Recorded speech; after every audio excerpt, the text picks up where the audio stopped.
आज हम बात करेंगे तलाक के प्रोसेस पर। इसमें किस तरह की कानूनी अड़चनें आ सकती हैं या फिर वो कौन से नियम और अधिकार हैं जो तलाक की याचिका दायर कर रहे दोनों पक्षों को पता होना चाहिए। इसलिए तलाक की याचिका लगाने से पहले यह ध्यान रखें ये बातें, जैसा कि आप सभी जानते हैं देश में तलाक के दो तरीके हैं। एक तो आपसी सहमत से तलाक और दूसरा एक तरफा अर्जी लगाने से। पहले तरीके में दोनों की राजी खुशी से संबंध खत्म होते हैं। इसमें वाद विवाद, एक दूसरे पर आरोप प्रत्यारोप जैसी बातें नहीं होती हैं। इस वजह से बेहद अहम रिश्ते से निकलना अपेक्षाकृत आसान होता है। आपसी सहमति से तलाक में कुछ खास चीजों का ध्यान रखना होता है, जिसमें गुजारा भत्ता सबसे अहम है। पति या पत्नी में से एक अगर आर्थिक तौर पर दूसरे पर निर्भर है तो तलाक के बाद जीवन यापन के लिए सक्षम साथी को दूसरे को गुजारा भत्ता देना होता है। इस भत्ते की कोई सीमा नहीं होती है। यह दोनों पक्षों की आपसी समझ और जरूरतों पर निर्भर करता है। कोई समस्या होने पर कोर्ट को इसमें दखल देना पड़ता है। दूसरी बात, बच्चों की कस्टडी कैसे मिले। इसी तरह की तलाक में अगर बच्चों की कस्टडी भी एक अहम मसला है। चाइल्ड कस्टडी शेयर्ड यानी मिलजुल कर या अलग अलग हो सकती है।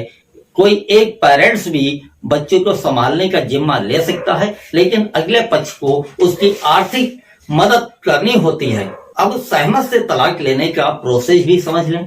आपसी सहमत से तलाक की याचिका तभी संभव है जब पति पत्नी साल भर से अलग अलग रह रहे हों। पहले दोनों ही पक्षों को न्यायालय में याचिका दायर करनी होती है। दूसरे चरण में दोनों पक्षों के अलग अलग बयान लिए जाते हैं और दस्तखत की औपचारिकता होती है। तीसरे चरण में न्यायालय दोनों को 6 महीने का वक्त देता है ताकि वे अपने फैसले को लेकर दोबारा सोच समझ लें। कई बार इसी दौरान मेल हो जाता है और घर दोबारा बस जाते हैं।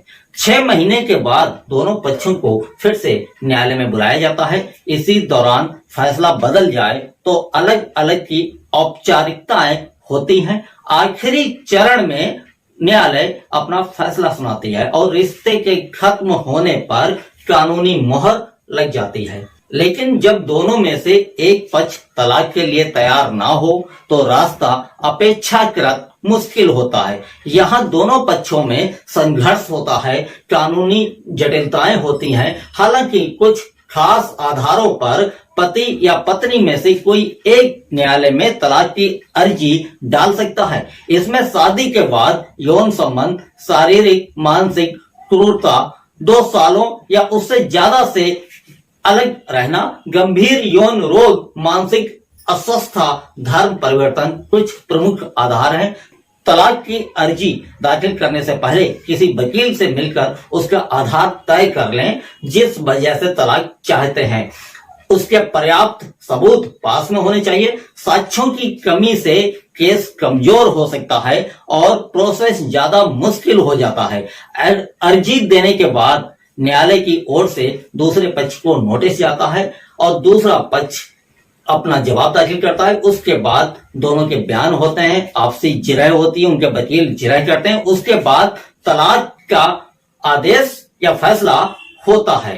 तो ये था तलाक पर हमारा छोटा सा वीडियो। हम जल्द वापस आएंगे ऐसी ही किसी कानूनी जानकारी के साथ। तब तक के लिए नमस्कार।